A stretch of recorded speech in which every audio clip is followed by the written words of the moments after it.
Alright, so today I'm going to show you guys how I use markers in Premiere Pro to map out the entire sequence to help me understand impact points and where I need to change the mood of the music cue, that kind of thing. So let's go ahead and hop over here and I'll show you what I'm doing. All right, so I've already mapped everything out and color-coded all my markers here. And I'll kind of explain my reasoning behind some of this here. But essentially, it's a pretty easy process to develop these markers. The first thing you're going to want to do is hit up to Window and then make sure Markers is selected. And then that'll pop open this window here. You can move it to wherever it makes sense. I just popped it over here directly left of my timeline. So essentially, let me go ahead and I'm going to want to do an intro marker here for these title cards. So I'm going to scrub to 0. And you're going to basically just want to hit M. And that will set your first marker point. And I'm going to scrub. This title sequence basically has the brand and then the film name. So I'm going to back up with the cursor keys until I see that first frame of the film title. And I'm going to basically copy out this time code. That is going to be my out point for that first little section. So we're going to call this title cards.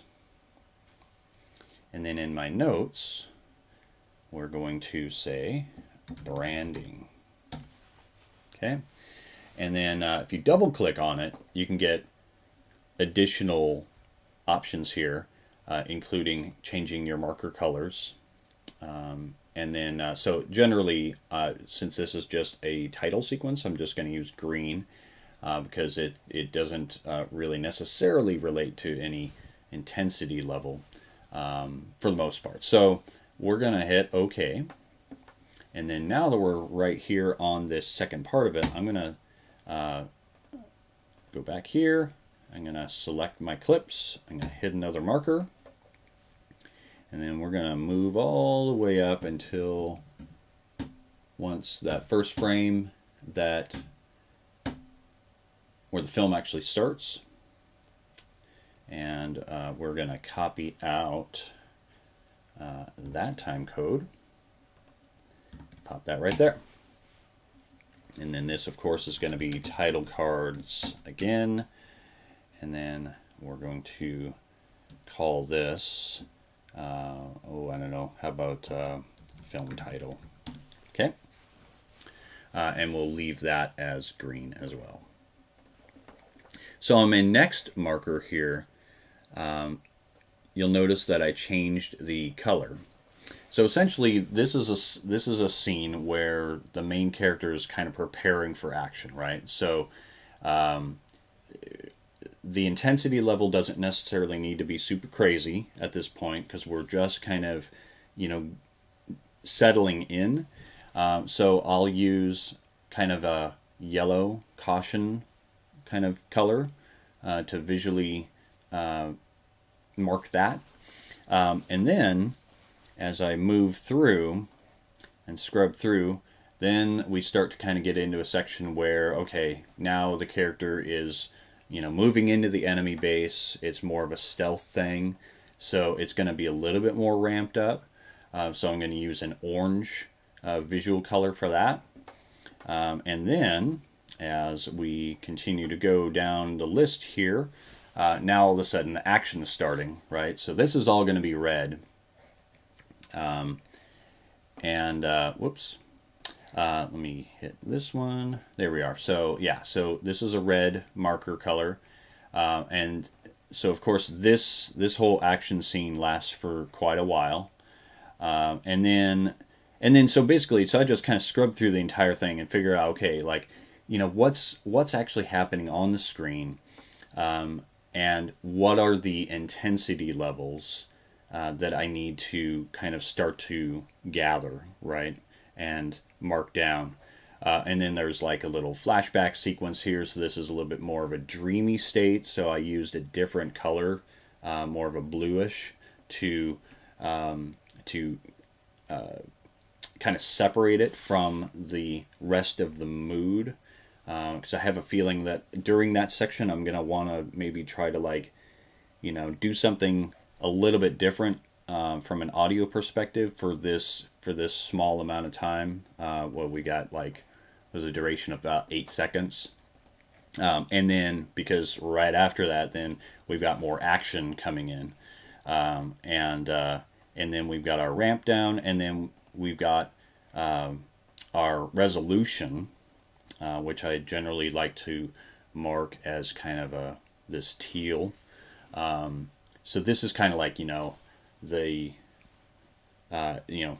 all the big actions happened, and now we're kind of resolving the entire film and kind of wrapping it up in a little bow. So it's like a little bit of a the big adrenaline rush, and then you've got your relief essentially, and then we've got our end cards.